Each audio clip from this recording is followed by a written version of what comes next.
போல் உறவு ஆயிரம் வந்தும் என்ன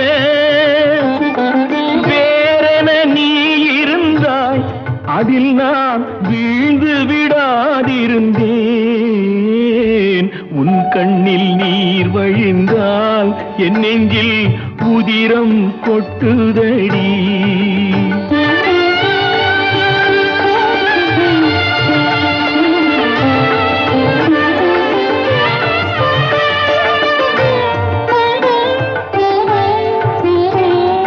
முள்ளில் படுக்கையிட்டு இமையை மூடவிடாதிருக்கும்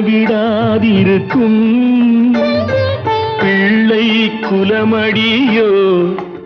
என்னை பேதமை செய்ததடி பேருக்கு பிள்ளையுண்டு பேசும் பேச்சுக்கு சொந்த